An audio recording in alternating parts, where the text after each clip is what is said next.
மக்கள் உதவி செய்கிறவங்க வந்து நேரடியாக வந்து சொல்லுங்க அதுக்கான தீர்வுகளை சொல்லியிருக்காரு. மக்கள் பிரதிநிதிகள் நீங்களாம்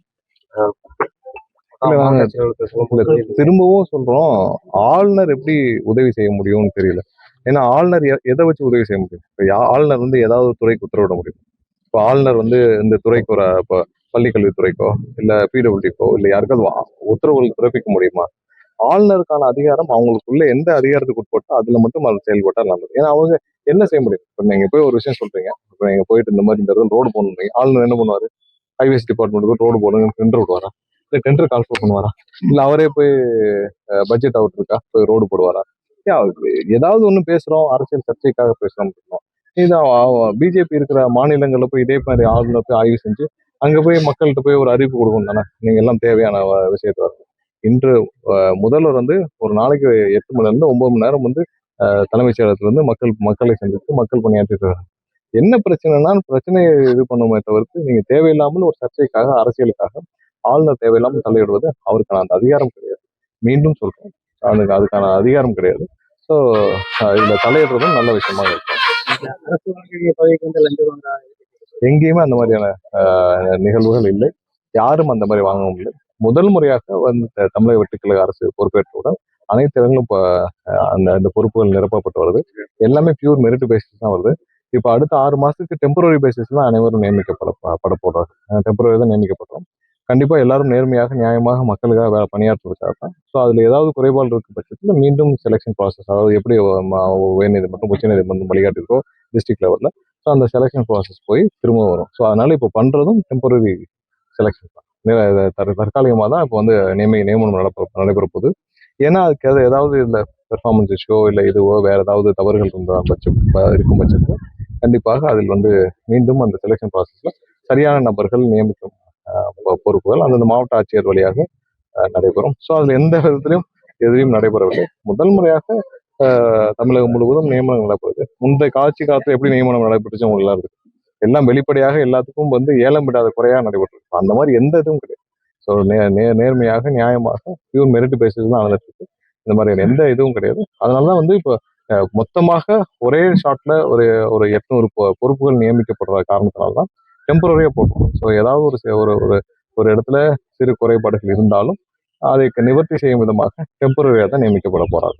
நயினா நாகேந்திரன் வந்து ஆளுநர்கிட்ட குற்றச்சாட்டு தெரிவிச்சிருக்காரு. கூட்டணி கட்சி விஸ்வநாதன் பற்றியும் அவை அமைச்சர்களை பற்றியும் கட்சியில வந்து அதிகமா குற்றங்கள் நடக்குது அந்த கூட்டங்களையும் வச்சு இல்லை இன்னைக்கு பாத்தீங்கன்னா வரிசையா திமுக அதிமுக பாரதிய ஜனதா கட்சி வரிசையாக ஆளுநரை சந்திக்கிறார், ஆளுநரும் ஆய்வு செய்துங்கிறார். ஸோ இன்னைக்கு வந்து திமுகவும் அதிமுகவும் பாரதிய ஜனதா கட்சியும் ஒரே நேர்கோட்டில் ஒரே குறிக்கோளோட ஒன்றாக பயணிக்கிறார்கள். அது ஒண்ணுதான் வெளிப்படையா தெரியுது. ஸோ இவர்கள் எல்லாம் வந்து எல்லாம் சேர்ந்து கூட்டு சேர்ந்து எங்களுடைய எம்எல்ஏக்களை பர்ச்சேஸ் பண்ணணும்னு நினைச்சாங்க, அது நடக்கல. ஏன்னா அது நடக்காத பட்சத்தில் இன்னைக்கு வந்து எல்லாரும் சென்று ஆளுநரிடம் முறையிடுறோம். இல்லை ஆளுநரை முன்னாடி இருந்து இயக்குவதை திமுகவும் அதிமுகவும் பின்னாடி இருந்து செஞ்சுட்டு இருக்கு.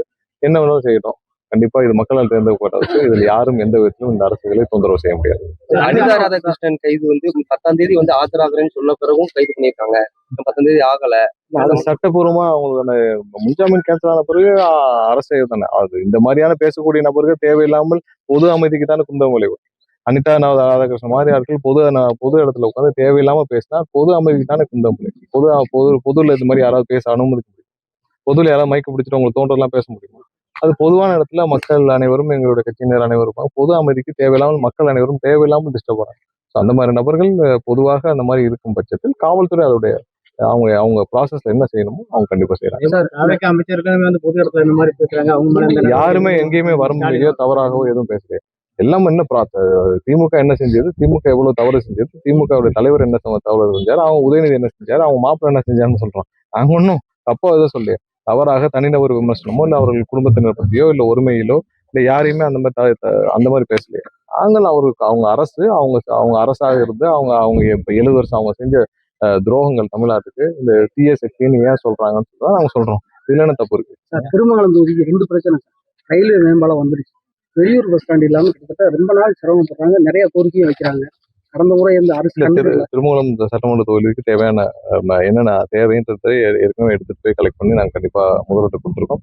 என்னென்ன ப்ரையாரிட்டியோ அதை கண்டிப்பா அதுக்கு முன்னுரிமை கொடுத்து செய்வோம். இப்போ வரப்போற பட்ஜெட் வந்து மக்களுக்கு கண்டிப்பா சரி செய்யணும். ஏன்னா இதுல பட்ஜெட்ல பெரிய சேலஞ்ச் என்னன்னா நம்ம நிதிநிலையை சரியாக பயன்படுத்த வேண்டிய கட்டாயம் இருக்கு. போன அரசு எவ்வளவு எல்லா எல்லா நிதி ஆதாரங்களையும் காலி செய்து விட்டு போயிருக்காங்க. ஸோ நிதி நிலைமையை சரியாக பயன்படுத்த வேண்டும். எல்லா இடத்துலயும் எல்லா துறைகளிலும் சீராக்க வேண்டிய கட்டாயம் இருக்கு.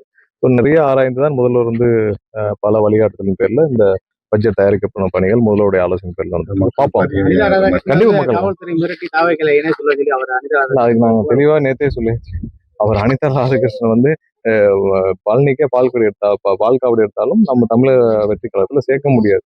அவரை சுத்தி சுத்தி காலில் விழுந்து கதறினாலும் தமிழக வெற்றி கழகத்தில் சேர்த்துக் கொள்ள மாட்டோம். அவரமானியான நபர்கள் தமிழக வெற்றி கழகத்தில் என்றைக்கும் நுழைய முடியாது.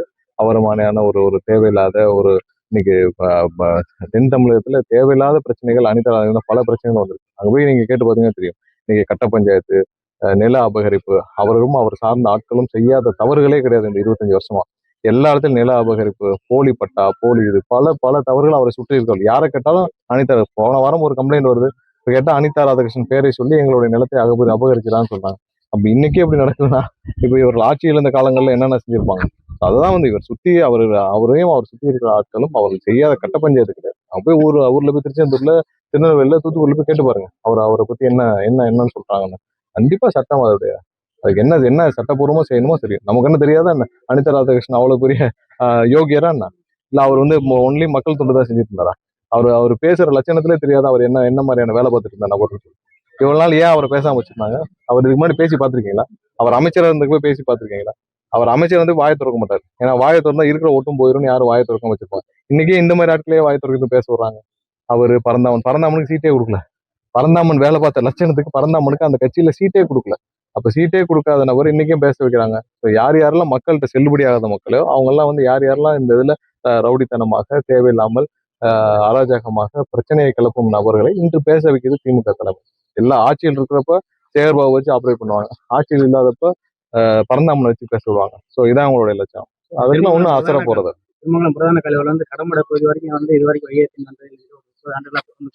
இல்ல. தினமும் இந்த மதுரை மாவட்டத்துக்குள்ள நிறைய நீர்நிலைகள்ல நிறைய வந்து நம்ம நிறைய வேலைகள் செய்ய வேண்டியிருக்கு. மொத்தமாக மாவட்ட ஆட்சியரும் இங்கேயும் தேனியில அதே மாதிரி தான் மாவட்ட ஆட்சியர் ஆலோசனை செய்து எங்கெங்கெல்லாம் இந்த மாதிரியான நீர்நிலைகள் சம்பந்தப்பட்ட பிரச்சனை இருக்கோ அனைத்தையும் நம்ம வந்து நிவர்த்தி செய்ய வேலையை செஞ்சுதான் கண்டிப்பா செய்யணும். நிறைய செய்வேன். ஏன்னா நிலத்தடி நீர் ரொம்ப மோசமா போயிருக்கு.